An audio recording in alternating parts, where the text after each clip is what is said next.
Hey guys, welcome to another education video with me, Fergal Gertie at physiogoa.ie. Today I want to talk to you a little bit about osteoporosis. So we're moving on from gout and we're talking about osteoporosis today. It's a metabolic bone disease, and because it's a bone disease, I just want to talk a little bit about the normal structure and function of bone. Now most of you guys out there probably know that bone is integral for support, structural support. It's keeping me up right now while I'm talking to you. But it's also a reservoir for a lot of minerals in our body, predominantly calcium and phosphate, okay? Now, bone is a living tissue, so it's constantly remodeling itself. And 18% of our bone, the 206 bones in our body, within the last year has remodeled itself. So basically within 10 years, you have brand new bone than what you had 10 years previous. Now there's two types of bone. There's compact bone and there's trabecular bone. Compact bone would be what you see here running the length of my forearm, and the trabecular bone would be this guy up top, the ends of the bone, okay?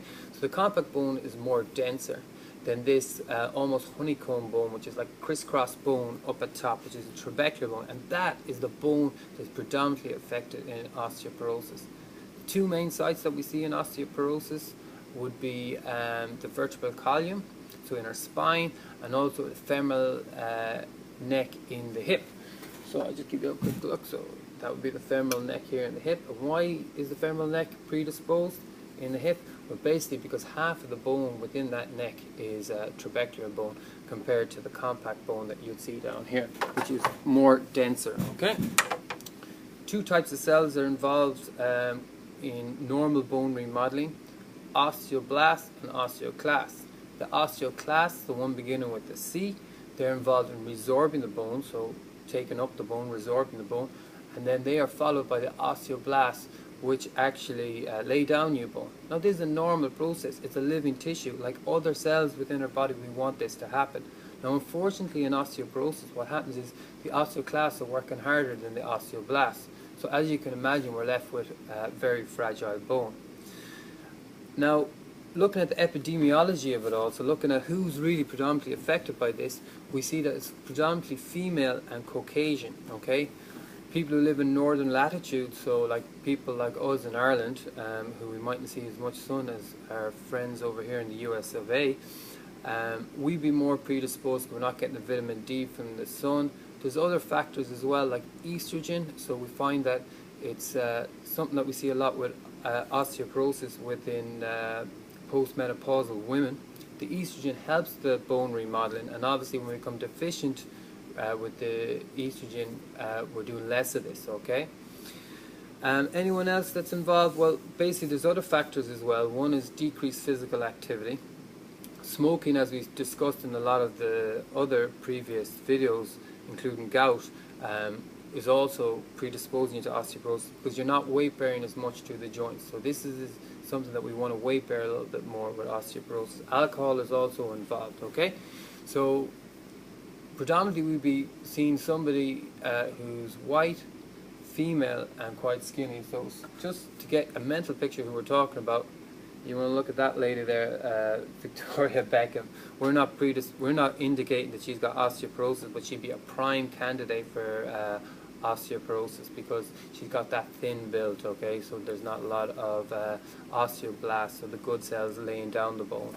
Okay, so how would you get diagnosed for this? Well, basically, your doctor, your general practitioner, would probably send you for a DEXA scan, which is a dual energy X-ray absorptiometry scan. I had to look at that word because it's a big long word. But basically the DEXA scan is just there to measure bone mineral density. And osteoporosis is you just have less bone mineral density, and it's affecting the micro-architectural structure of your bone. So in other words, these crisscross forms in the trabecular bone are lessened in osteoporosis, and we'll see bigger gaps if we actually look at that bone.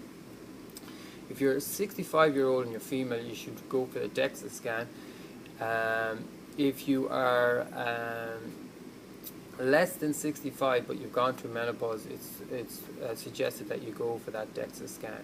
And basically that DEXA scan is just telling you where you are for someone who is similar gender, similar age and ethnicity to yourself.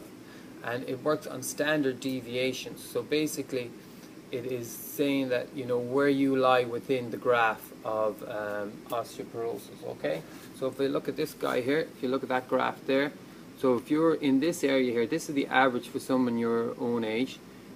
You're fine. Anywhere in here you're fine, but if you start noticing that you've got a decrease in bone mass density and you end up in the outer areas here, you could have osteopenia, which is between 1 and 2.5 standard deviations of normal bone mass density for your age, or if you're even greater than that, 2.5, then you've got a very high risk of fracture. So without getting too complicated, basically you get your bone mass density from the DEXA scan, and if you have less bone mass density for someone your age, your gender and your ethnicity, it would isolate you to tell your doctor or your primary care physician that you are predisposed to high risk for a fracture.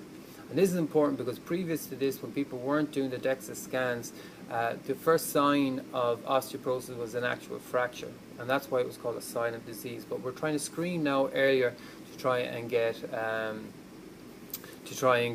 the disease diagnosed earlier, and that you're more predisposed to it earlier. So how are we going to manage this disease? Well, medical management, the first line of management is a drug called bisphosphonates, and these are like aldronate, rosendirate, and we've also got an IV one that I've written down here, zolendronate. Okay, and what these basically are doing is they're getting rid of the osteoclasts. So because you have too much resorption within the bone, this bisphosphonate is helping you to get rid of them osteoclasts and try and put the balance back up. So let the osteoblasts get back up to the osteoclasts. Okay, it's a structural analog of pyrophosphate, but basically anything with 8 in the name, so 8 at the end of the name, will let us know that it's a bisphosphonate. Okay, some of the side effects that we sometimes see with it is osteonecrosis of the jaw, which is actually less blood flow to the jaw. And we also get erosive esophagitis, okay? But some of these are very rare complications, okay? We could give direct estrogen because, as I said before, estrogen deficiency affects the bone remodeling. But this has been associated with breast cancer, so we find that a lot of the physicians are reluctant to give this. But what we might give is selective estrogen receptor modulators. Okay, that's an even longer word. And basically this is your tamoxifen or your raloxifene. And these are both additives and deficiencies within the body. So in other words, they're agonists and they're antagonists. And what they'll help to do, a side effect of these, which were originally designed for breast cancer, is that they actually help with bone remodeling, okay? That they affect the osteoclast in an inhibitory way.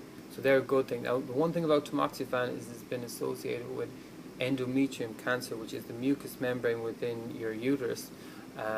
But the other drug that I mentioned there, which was your raloxifene, that hasn't been associated with it. So they're a good drug. Now, for pain, your primary care physician might prescribe calcitonin. But from a physiotherapy point of view, what we really want to do is, once you screen and once you've been found out from your primary care physician that you have osteoporosis, what we actually want to do is we want to do some moderate physical activity.